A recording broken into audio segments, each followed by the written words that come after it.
నేను వాస్తవంగా ఫీల్డ్ జర్నలిజంలో దాదాపుగా 27 ఏళ్ళు అయిన తర్వాత ఈ 2-3 ఏళ్ల నుంచినే పూర్తిగా దీనికే పరిమితం అవుతుంది. కాంటాక్ట్స్ ఉన్నాయి. కాకపోతే నాకేమవుతుందంటే పొద్దునుండి రాత్రి దాకా వీడియోస్ చేసే క్రమంలో మిగతా వాళ్ళతో మాట్లాడి చేసేటటువంటి టైం తక్కువగా ఉంటుంది. ప్రస్తుతం అన్ని పత్రికలు అన్ని మీడియాలు చెక్ చేసుకోవడం, కొంత నాకు వచ్చేటటువంటి ఫీడ్బ్యాక్ వీటితో చేసుకోవడం సరిపోతుంది. మళ్ళీ ప్రత్యేకంగా క్రాస్ చెక్ చేసుకోవడం కుదరట్లేదు. ఇందులో భాగంగా ఈ ఏదైతే ప్రధానంగా ధాన్యానికి సంబంధించి ఎదురవుతున్నటువంటి సమస్యల గురించి కొన్ని అంశాలు ప్రస్తావించాను. నేను గతంలో పనిచేసిన అనుభవం ప్లస్ ఇప్పుడు కొన్ని పత్రికల్లో వస్తున్నటువంటి వార్తల్ని క్రోడీకరించి నేను అది విశ్లేషించాను. ఒక అగ్రికల్చర్ అధికారి నాకు ఫోన్ చేసి చెప్పారు, లేదండి ఉత్తరాంధ్రలో విజయనగరం శ్రీకాకుళం జిల్లాల్లో మాత్రం అద్భుతంగా ఉంది, 2300 రూపాయల దాకా కూడా డబ్బులు వస్తుంది, 2200 2300 దాకా. ఇంత అక్కడ రైతులే 2-3 కలిపి, అంటే లారీల్లో నుంచి రావట్లేదు, రైతులే 2-3 కలిపేసి ట్రాక్టర్లో తీసుకొచ్చుకుంటున్నారు, వాళ్ళకి 24 గంటలు డబ్బులు పడుతుంది. నేను మొన్న కూడా ప్రస్తావించాను, 24 గంటలు డబ్బులు వేస్తున్నమాట వాస్తవం, 48 గంటలు అన్నారు, ఫాస్ట్లోనే వేస్తున్నారు. కాకపోతే అది బ్రోకర్లు ఎత్తుకుపోతున్నారు అన్నటువంటి పాయింట్ నేను ప్రస్తావించినటువంటి అంశం. అయితే లేదు బ్రోకర్లు కాదు రైతులే అన్నటువంటిది ఒక మిత్రులు ఫోన్ చేసి చెప్పారు. అగ్రికల్చర్కి సంబంధించినటువంటి సచివాలయ సిబ్బంది గతంతో పోల్చుకుంటే బాగుందండి. ఎస్, మంచిది, అది నేను ప్రొజెక్ట్ చేశాను. అయితే ఇక్కడ ఒక ప్రాంతంలో అంటే కొన్ని చోట్ల సక్సెస్ఫుల్గా అధికార యంత్రాంగం పనిచేస్తే నడుస్తుంది, అది అధికార యంత్రాంగం పనిచేయని చోట ప్రాబ్లం ఎట్లా ఉందన్నది మంత్రులు వెళ్ళినప్పుడు ఫీల్డ్లో కొన్ని చోట్ల కనిపించినటువంటి ఉదంతాలు.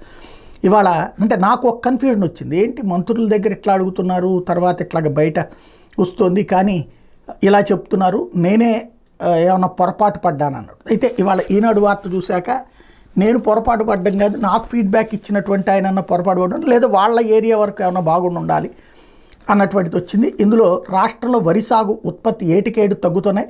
5 ఏళ్లుగా భారీ వర్షాలు, వరదలు తదితర ప్రతికూల వాతావరణ పరిస్థితులతో పాటు సేకరణలో ప్రభుత్వ నిబంధనలు దీనికి కారణం. ఈ క్రాప్ల నమోదు, రైతు సేవా కేంద్రంలో పేరు నమోదు నుంచి మిల్లుకు వెళ్లేదాకా అడుగడుగునా సతాయింపులే, ఆనక ధాన్యం సొమ్ముకు నెలల తరబడి ఎదురుచూపులే. ఫలితంగానే ఖరీఫ్లో 39 లక్షల నుంచి 40 లక్షల ఎకరాలు సాగవ్వాల్సిన వరి గత ఏడాది 33.5 లక్షల ఎకరాలకు తగ్గింది. 2019-20 నాటితో పోలిస్తే 23-24లో సేకరణ 18 లక్షల టన్నులు తగ్గింది. ఈ ఏడాది సాగు కొంత పెరిగినా సాధారణం కంటే తక్కువే. అయినా పౌర సరఫరాల, రెవెన్యూ, వ్యవసాయ అధికారులు రైతులు ముప్పతిప్పలు పెట్టే విధానాలు మార్చుకోవట్లేదు. దశాబ్దాలుగా వరి పండిస్తున్నామని గత ప్రభుత్వంలో పడిన ఇబ్బందులు ఎన్నడూ లేవని అన్నదాతలు వాపోతున్నారు. ఈ ఏడాదైనా అధికారులు తీరు మారుతుందని ఆశించిన వారి ధోరణి మారలేదనే అసహనం వ్యక్తమవుతుంది. విధాన నిర్ణయాల ఇబ్బందులకు ప్రధాన కారణమైన సమస్య వచ్చినప్పుడు వాటిని సరళించకుండా కింది స్థాయి సిబ్బందిపై చర్యలు తీసుకుని మమ అనిపిస్తున్నారు. అధికారులు తెచ్చే ప్రతి నిబంధన దళారులు, మిల్లర్లకు లబ్ధి చేకూర్చేలా ఉంది తప్ప రైతులు కష్టాలు తీర్చట్లేదు. విషయం ఏంటంటే ధాన్యం అమ్ముకునేందుకు గత ప్రభుత్వంలో ఎదురైన ఇబ్బందులు పునరావృతం కాకూడదని ముఖ్యమంత్రి చంద్రబాబు అధికారులు నిర్దేశించారు. సేకరణ విధానాలు సరళతరం చేయాలని సూచించారు. 48 గంటల్లోనే రైతు ఖాతాలు నగదు జమ చేయాలని ఆదేశాలు ఇచ్చిన ప్రభుత్వం చాలా వరకు 24 గంటల్లోనే వేస్తుంది. కానీ ధాన్యం సేకరణ తీరు మారలేదు. తేమ పేరుతో రైతులను ఇబ్బంది పెడుతున్నారు. కృష్ణా జిల్లాలో పలు చోట్ల గోనె సంచులు రవాణా ఖర్చులు రైతులే భరిస్తున్నారు. అయినా రోజుల తరబడి ఎదురు చూడాల్సి వస్తుంది. ధాన్యం అమ్మకంలో రైతులకు ఎదురయ్యే ప్రధాన సమస్య తేమ శాతమే. 17% కంటే ఎక్కువగా ఉందంటూ కొర్రీలు పెడుతున్నారు. బస్తాకు 5 కిలోల వరకు తూకం తగ్గించి మద్దతు ధర నమోదు చేస్తున్నారు. కొన్ని చోట్ల బస్తాకు 200 రూపాయల వరకు మద్దతు ధర కంటే తక్కువ లభిస్తోంది. రైతు సేవా కేంద్రాల్లో తేమ పరికరాలు ఉన్నాయి. అక్కడ సిబ్బంది పరీక్షించాక నిబంధనల మేరకు ఉంటేనే మిల్లులకు పంపిస్తున్నారు. తేమ ఎక్కువగా ఉందని వెనక్కి పంపుతున్నారు, లేదంటే ధర ఎంత తగ్గిస్తారో చెప్పాలని బేరాలు ఆడుతున్నారు. నిజానికి ప్రతి లారీని మిల్లుకు తీసుకెళ్లి తూకం వేయించే బాధ్యత పౌర సరఫరాల శాఖ తరఫున కస్టోడియన్ అధికారి, వెహికల్ మూవ్మెంట్ అధికారులు, వాళ్ళు పట్టించుకోవడం లేదు. రైతు సేవా కేంద్రాల్లోని టెక్నికల్ అసిస్టెంట్ కూడా రైతు సేవ కంటే మిల్లర్ల మాటకి ఎక్కువ ప్రాధాన్యం ఇస్తున్నారు. మండల, డివిజన్, జిల్లా స్థాయి రెవెన్యూ, పౌర సరఫరాల శాఖ అధికారులకు మిల్లర్లతో ఉన్న సంబంధ బాంధవ్యాలే దీనికి కారణం. పొదుపు సంఘాలు, జిల్లా మార్కెటింగ్ సొసైటీల ఆధ్వర్యంలో కొనుగోలు కేంద్రాలు ఏర్పాటు చేసేవాళ్ళు.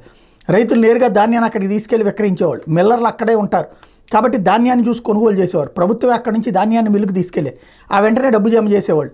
ఇప్పుడు ధాన్యం విక్రయించాలంటే మద్దతు ధరపై ధాన్యం సేకరణకు పౌర సరఫరాల శాఖ పెద్ద పుస్తకమే రూపొందించింది.